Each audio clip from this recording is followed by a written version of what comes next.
Hello, my friends. Good to see you again. This is 7 English Bible School. Thanks for joining us. And once again, your presence means a lot to me. God bless you and keep you. Secretary General, I'm very happy to see you. Good day. Can you hear the translation? Is everything okay?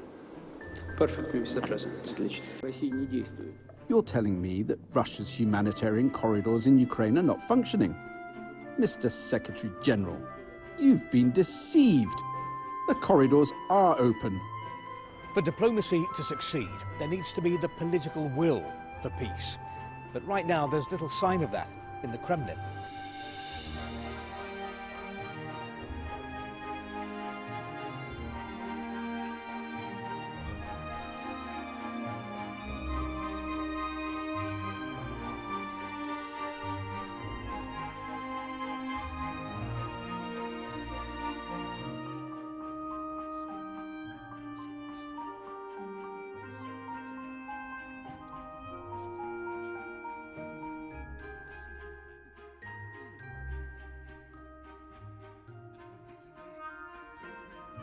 The UN Secretary-General had come to talk about Russia's invasion of Ukraine.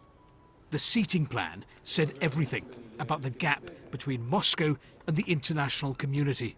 You're telling me that Russia's humanitarian corridors in Ukraine are not functioning. Mr. Secretary General, you've been deceived. Mr. Secretary General, you've been deceived. The corridors are open. We've helped more than 100,000 people leave Mariupol. There is no other organization such as this in the international community, and we support in all ways the principles it's based on, and will continue to do that. To us, it sounds very strange, the statements of some of our colleagues when they talk about the rule-based world. We believe that the main rules are the UN Charter and other documents adopted by this organization, and not some papers written by somebody to reflect their interests. But Moscow isn't rushing to halt its offensive. For diplomacy to succeed, there needs to be the political will for peace. But right now, there's little sign of that in the Kremlin. Vladimir Putin seems determined to continue the offensive he launched in Ukraine. Russia claims to be acting in self-defense. But it was President Putin who ordered his troops to attack Ukraine. The Kremlin started this. It's determined to end it on its terms.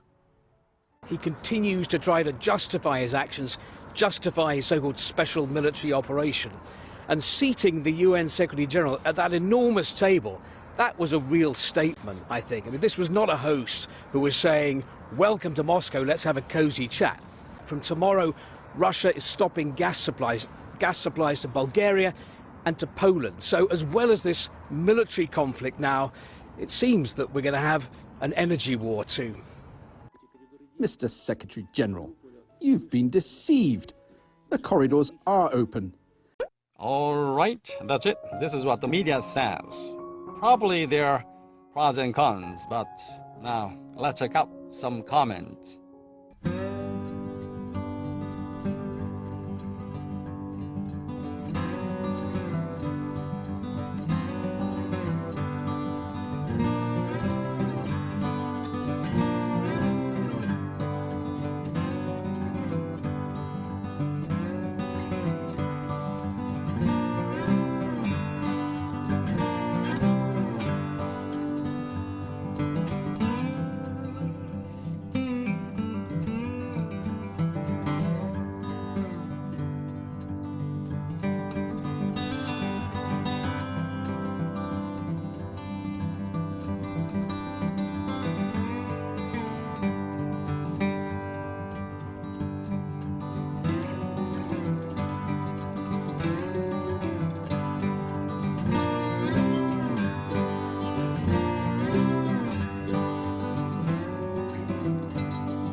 At this, she turned around and saw Jesus standing there. But she said, "It was Jesus." "Woman," he said, "why are you crying? Who is it you're looking for?" Thinking he was the gardener, she said, "So, if you have carried him away, tell me where you have put him, and I will get him." Jesus said to her, "Mary." She turned toward him and cried out in Aramaic, "Rabboni," which means teacher. Jesus said, "Do not hold on to me, for I have not yet returned to the Father.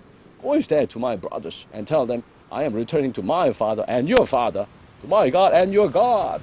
Mary Magdalene ran to the disciples with the news, "I have seen the Lord." And she told them that he had said these things to her.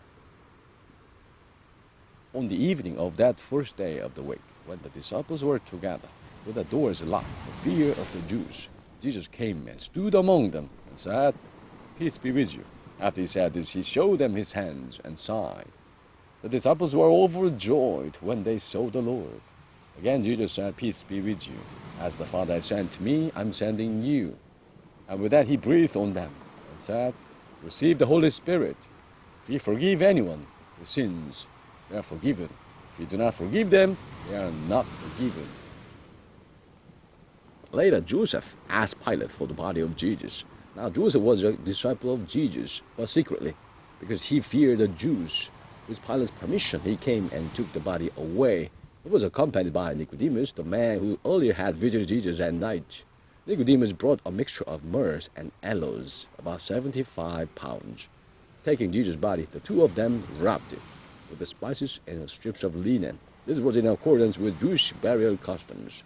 At the place where Jesus was crucified, there was a garden, and in the garden a new tomb in which no one had ever been laid, because it was the Jewish day of preparation, and since the tomb was nearby.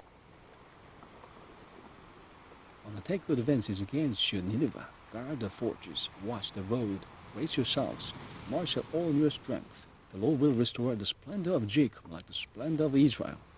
Though destroyers have laid them waste and have ruined their vines, it is decreed that the city be exiled and carried away. As slave girls mourn like doves and beat upon their breasts. Nineveh is like a pool, and its water is draining away. Stop, stop, they cry, but no one turns back. Plunder the silver, plunder the gold. The supply is endless, dwells from all its treasures. She is pillaged, plundered, and struck. Hearts melt, knees will give away, bodies tremble, every face grows pale. I am against you, declares the Lord Almighty.